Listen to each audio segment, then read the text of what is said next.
So as a kid, you get these really cool He-Man figures and you play with them, and all of a sudden you get your Teela figure, and you're like, oh cool, I got a girl for the figures. But you don't really know what her role was. So you turn to the comic books that came with the figures, and you look at them, and you see Teela in the corner there without her armor on. You start reading through the comics, and you see, Skeletor capturing her all the time, and all these other stuff. And you notice she doesn't have her armor on. You're like, huh, should I take the armor off? Why'd they include the armor? What the heck? And so then you continue on reading about the He-Man figure, or about the storyline, and you see in the picture they show her with the armor on. So then you go to another comic, and you open it up, and you start looking at it, and this is the one where He-Man first gets his power, and you see that she's green. She's green? What the heck? And her armor's on. And so now you have a little bit more confusion as a kid trying to figure out what's going on, because yours isn't green. Yours is not green. So you read the comic some more, and you see that there's another Teela in the same comic that's not green. So you have a green one and a not green one in the same comic. And you think, well, maybe the store has more than one. So you get to another comic, and you start to read it as well. And in this one you see there's Teela again, no armor on. And you kind of read through it, and you see little glimpses of Teela, but don't really connect the fact that there may be more than one.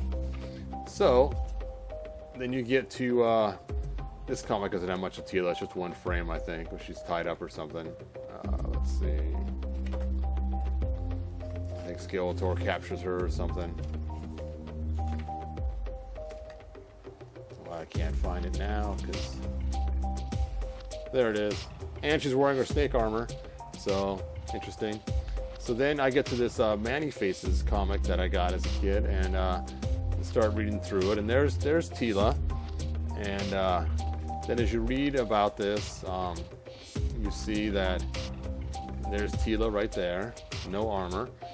And then there is Teela in armor. And it says far away, and they don't call her Teela anymore.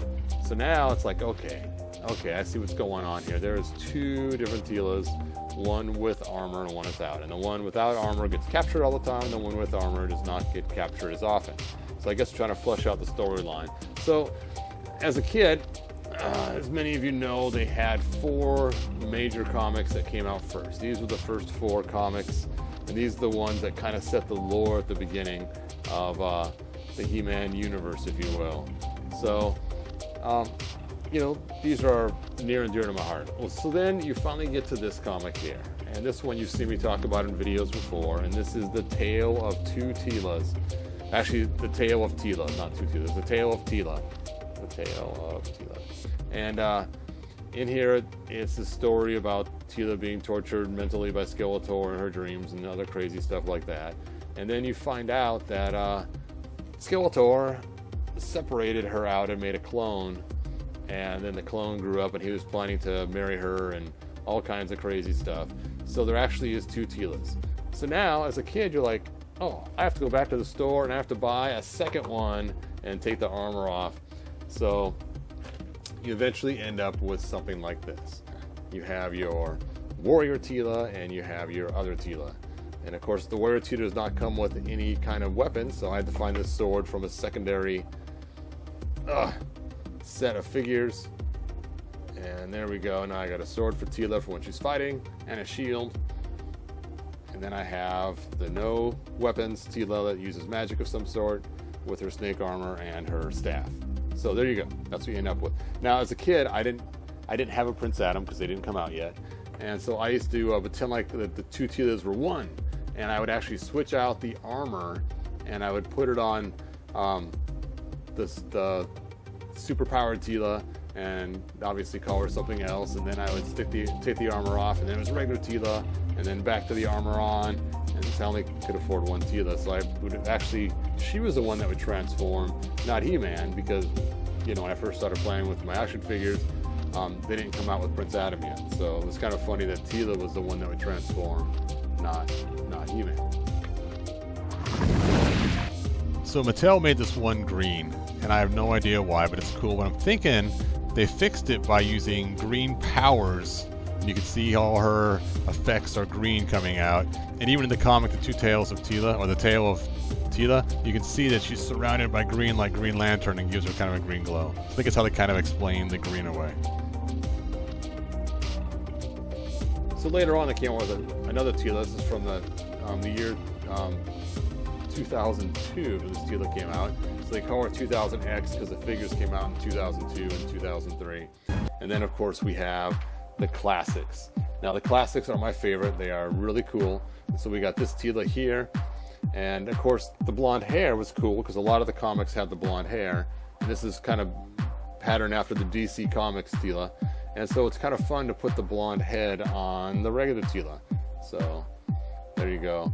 And of course I like to add the gun holster because, you know, Teela being the captain of the guard, she's got to be ready at all times. So there is those Teelas. Now Mattel did give us a green Teela, so that's kind of cool. What's cool about this green Teela Mattel gave us is its plastic is actually translucent. So it's kind of cool that it's translucent, so she's kind of magical and glowing sort of with the clearness. And again, they just use the same sculpt from their original Teela figure. So you can see here, it's the exact same sculpt, and just basically made her clear translucent. So then they did come out with the Filmation Teela, and this is the one that came with Point Dread and Talon Fighter, and she came with a shield and a sword. But one thing was her face was just kind of misshapen a little bit. It's like her chin wasn't quite right, and she came with an alternate head that was for flight, which is kind of cool because it's almost like she is captain of the guard at this head now. Now, one thing they did do is they made it so she could rotate very easily, but by doing that, they made this part of her extra wide. You can see that. So I actually took mine, extra one, and got rid of the extra width, so it's not quite as wide in that area, just to give her a more slimmer, trimmer look. Now, then later on, Super 7 came out with another Filmation Teela, and this one did have a very trim waist, maybe even a little too trim, not sure in your opinion, but the face didn't come out spectacular. It came out okay. This was the better of the ones that I had. It's actually not too bad. This one right here, you can see, is not quite as good as the other one. So here's kind of a fun fact about Teela. Now, if you take a look at her boots, it looks like she has like one high heel boot that's higher than the other. But this was not ever intended to be a high heel. What's supposed to be is that she's tiptoeing, and this portion right here is just so she can stand. And that's the reason why they made that extra little bump on there. It's just for stability. So technically, this is not part of her boot. And I've actually been tempted to take a Dremel tool and sand that off just so she can look more like the original drawing that was made, where she's kind of stepping on her tiptoe, if you will. And then, you know, tiptoeing through the tulips, I guess. And so you can see the concept that they had for that. Now, believe it or not, Teela was actually in New Adventures. Here she is. She appears to help He-Man, and it's kind of cool because it's the first time we've seen her in the New Adventures cartoon, and she's here to help kick some tush and take care of Skeletor and everything else. It's actually a pretty cool scene, and I really like the costume they put her in. It's a pretty cool costume. I really wish they would have made a figure of this Teela back in the day, but they didn't. And in fact, after that, she goes away forever and never seen again in the cartoon, so that was her only one appearance. Now, in the Masters of the Universe 1989 movie, Chelsea Field played the part of Teela, and you can see here she has this brown hair, so I kind of like this look. It's kind of cool. So I did a quick Google search and found these great cosplayers that made some really good costumes. Now, this one's actually someone hired by Mattel, but the rest of them are all homemade costumes, and they look amazing. So taking some lead from these type of costumes, and they create Teela for the movie, it could be great. So let's go ahead and take a look at who I think would be a good candidate for Teela in the new movie. So the first time I saw this, it was Shelby Marks, and I thought she was the actual wrestler Shelby Marks. Look how mean she looks right there. She looks like Shelby Marks, if there was such a one. But really, she is Victoria Justice. My kids used to watch the iCarly show, so I've seen her a lot in there, and I think she's young, she's upcoming, she's funny, and I think she would fit Teela perfectly. Let me know your opinions. Here's my rough draft of what she'd look like as Teela. So there you go. I think this would be the perfect Teela for our movie. Thanks for watching, you guys, and I'll see you next video.